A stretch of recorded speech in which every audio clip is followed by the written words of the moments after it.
menjelaskan yang terkait dengan perlakuan kebugaran yang dimaksud dalam peraturan ini di pasal 5 tersebut.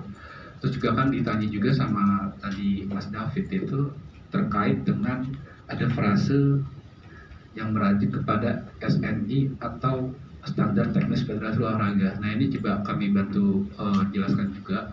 Jadi ketentuan ini dimaksud agar peralatan olahraga tersebut atau jersey atau aksesoris olahraga yang digunakan masyarakat itu memenuhi standar kualitas dan keselamatan. Nah, standar ini dapat berupa standar SNI untuk penjamin mutu yang beredar dalam negeri. Namun kalau misalkan digunakan dalam suatu kegiatan atau kompetensi olahraga yang mengikuti cabang olahraga internasional, yaitu bisa menggunakan dari standar federasi internasional yang digunakan oleh masing-masing cabur.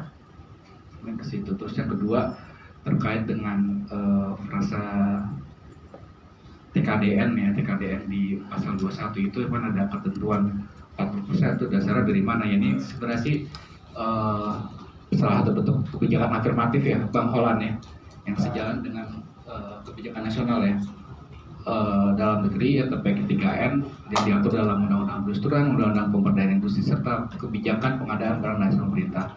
Jadi angka tersebut dimaksud untuk mendorong terciptanya pasar domestik bagi produk industri olahraga nasional tanpa menutup kemungkinan penggunaan produk luar negeri apabila belum tersedia di dalam negeri.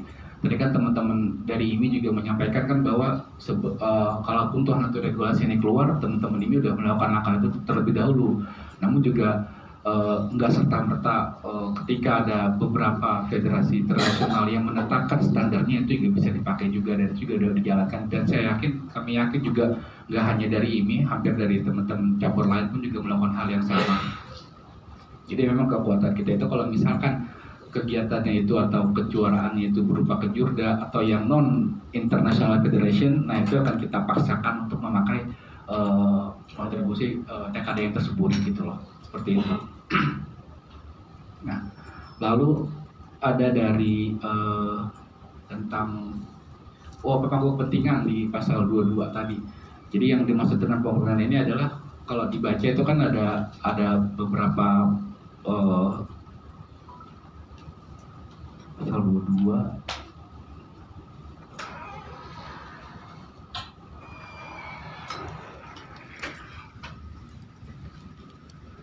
ini menyambung dengan tadi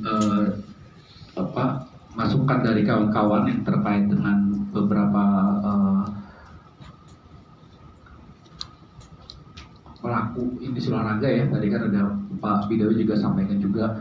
Nah ini kan pemangku lainnya ini lebih kepada pihak di luar yang disebutkan pada huruf A sampai dengan huruf D, itu kan disebutkan pelaku industri olahraga, perguruan tinggi, komunitas olahraga, media massa. Nah jadi kalau tadi Pak Bodo kan sampaikan asosiasi ini gimana? Nah itu ada di poin E. Asosiasi itu ada di poin E yang jelas teman-teman di situ mempunyai kepentingan, mempunyai kontribusi dan peran dalam pengembangan industri olahraga seperti dunia usaha, lembaga pembiayaan, organisasi olahraga, lembaga standarisasi maupun pihak lain yang relevan. Jadi tadi kalau menurut saya ya itu ya nggak perlu sebutin, kalau perlu terlaksana disebutkan mungkin nanti akan jadi pertimbangan teman-teman juga. Cuman kalau di situ udah di pemangku kepentingan lainnya itu sebenarnya asosiasi itu udah include gitu loh kalau menurut kami ya, di pasal 22 itu udah dijelaskan. Dan ini juga menjawab dari pertanyaan Mas David tadi di Kemenperin, apa yang dimaksud dengan pemangku kepentingan lainnya itu. Nah itu di situ ya yang belum ada di poin A sampai D. Nah itu kita masukkan dalam poin E tersebut. Nah terus terkait yang ketiga yang masalah pajak nih, memang kami dari Jaspro ya sering berdiskusi dengan teman-teman kayak dari HPPI, terus juga dari API juga terkait dengan intensif pajak yang kita coba lakukan. Nah ini memang diatur juga dalam pasal 53 itu juga kalau menurut kami itu udah sangat tertera sekali dan jelas sekali apa-apa aja yang bisa mendapatkan insentif tersebut ya. Pasal 53.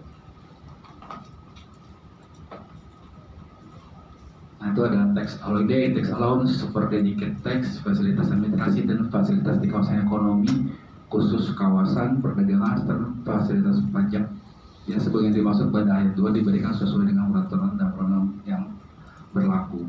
Nah, jadi mungkin nanti yang dimaksud tadi oleh Mbak Mona, terus yang teman-teman dari cabur tadi yang menyampaikan juga, yaitu di pasal 53 ini sudah dijelaskan ya terkait dengan insentif apa saja yang akan diberikan oleh pemerintah, yang pastinya fasilitas tersebut itu pada bersifat alternatif, namun dimungkinkan diberikan lebih dari satu secara kumulatif sepanjang tidak bertentangan dengan ketentuan peraturan perpajakan yang berlaku. Nah, jadi kan tadi pas David kan juga sampaikan juga, bisa nggak kalau misalkan untuk fasilitas pajak ini kita bikin kepada kumulatif gitu loh. Artinya teman kan ada peraturan perpajakan yang tidak bisa digabungkan di satu sama lain, kayak misalkan kayak tax holiday itu sama tax allowance itu kan mesti dipisah. Jadi cuman nanti kan kita akan coba mengacu kepada peraturan perundang-undangan yang berlaku. Mungkin itu yang bisa kami tambahkan, Pak Karo. Terima kasih.